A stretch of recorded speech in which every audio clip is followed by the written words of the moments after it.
Assalamualaikum warahmatullahi wabarakatuh. My name is Rosabila Zahratun and I will be presenting about neurolinguistics. What is neurolinguistics? Neurolinguistics studies the relation of language and communication to different aspects of brain function. It tries to explore how the brain understands and produces language and communication. Human brain. Human brain has two hemispheres, right hemisphere and left hemisphere. Both of the hemispheres have different functions. The left area of brain is considered as the dominant area of speaking and language ability. The right area of brain also functions for the language ability and speaking. Human brain is divided into two parts, right hemisphere and left hemisphere. Both sides of brain play different roles. The left side functions for critical thinking, and the right side functions for creative thinking. Right hemisphere and left hemisphere.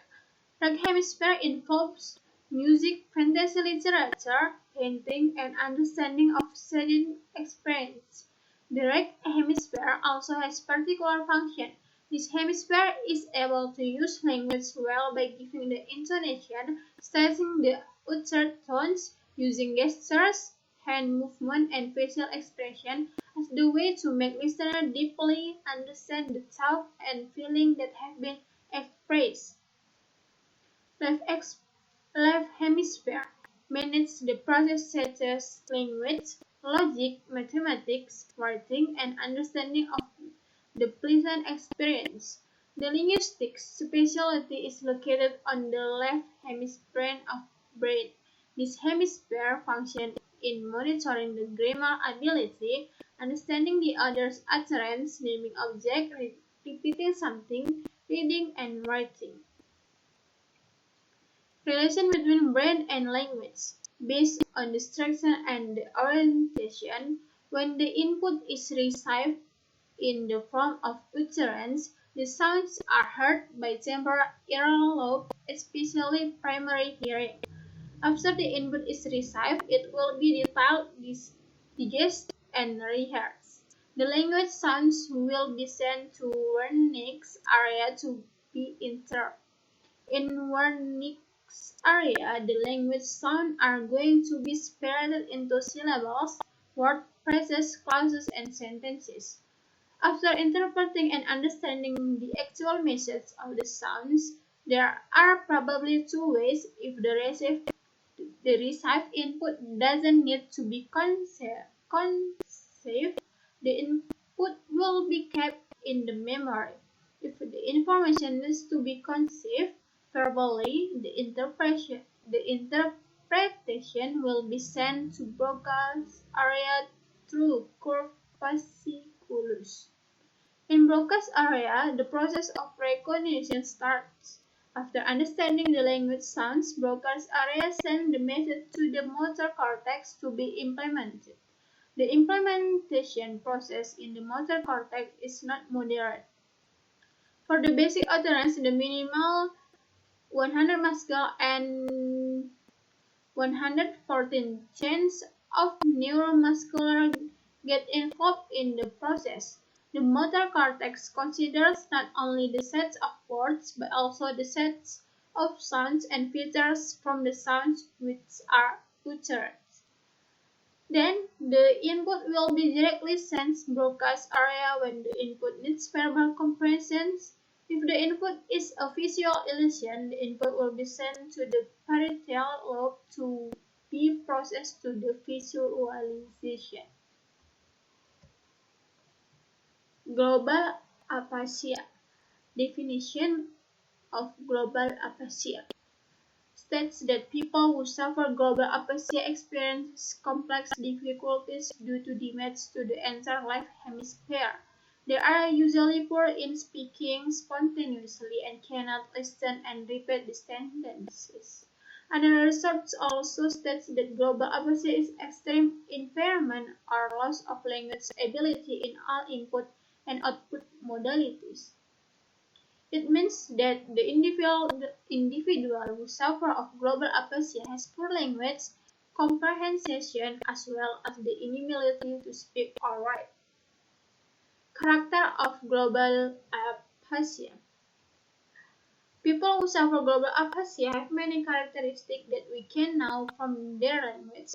There are several characteristics which are possessed by them, such as people with global aphasia have a lot of trouble with speaking, writing, understanding, and reading.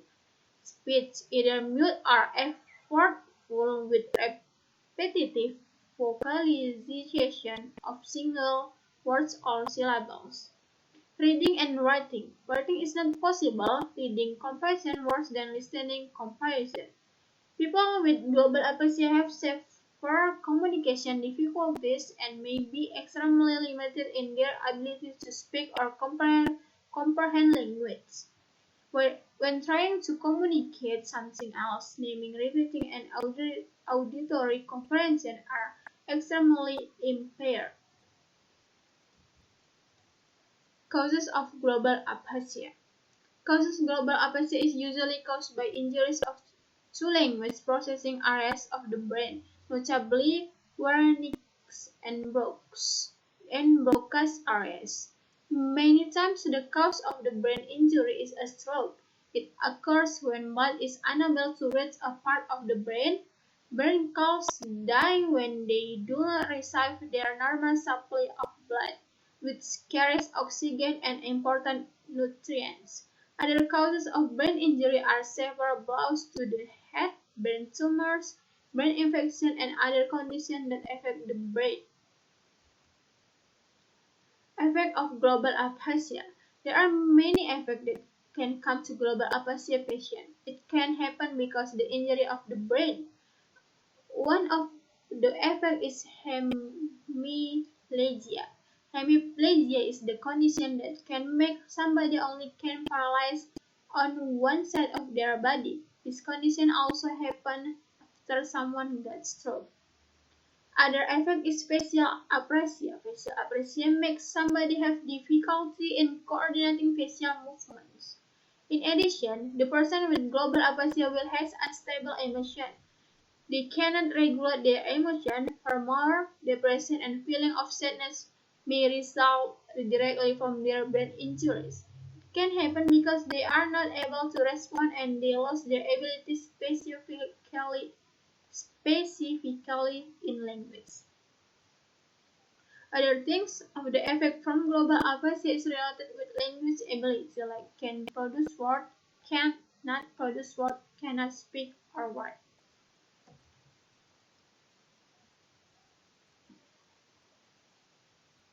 Ways communication with global aphasia sufferer. There are many strategies that we can use in communication with global aphasia sufferer. The first is tactile strategy. In tactile strategy, we can use touch to gain person's attention and to show our support. The second is visual strategy. In this strategy, we use simple gesture and facial expression. We also can take advantages of visual clues that have been learned in therapy.